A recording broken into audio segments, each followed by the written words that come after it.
businesses. You raise a pool of capital for investors, which the fancy word of that is LPs or limited partners, and then you use that money to buy pieces or control of other people's businesses. Now, depending on the way that you do it, you can also use debt there too.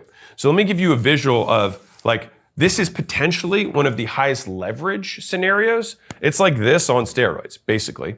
And so let's say that you wanna raise $100 million. Now I'm gonna use big numbers because I want you to think bigger anyways rather than thinking in small numbers.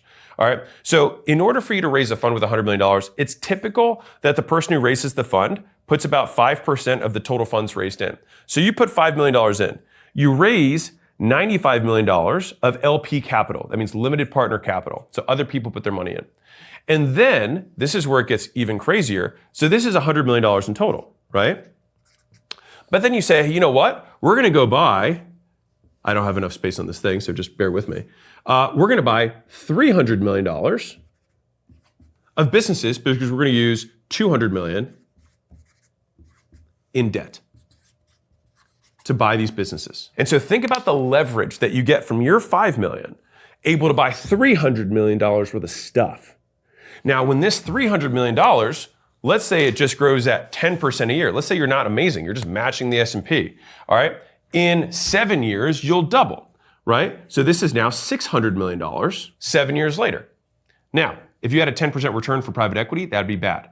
But I'm just gonna give you the base case of you're not that good at this, okay? So that means that you have a $300 million delta.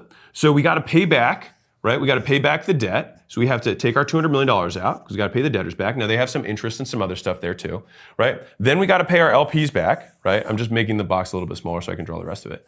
All right, so we got to take this back. Now, sometimes there's a hurdle rate, which is a minimum return you give these guys saying, I don't get paid until X happens. That depends, but typically in private equity, it's 6 to 8%, somewhere in there. And then whatever is left over here, you then have a split with them, LPs, and then GPU. So let's see what happens when you actually invest this money and then wait 5 to 7 years. Now let's say because you're in private equity and you're investing in non-public markets, you get a better than public market return, which is basically the baseline. No one wants to get a public equity return and then have their money locked up for 5 to 7 years. So if you got a 20% annualized return for 6 years, you would have 2.98 on the money. So function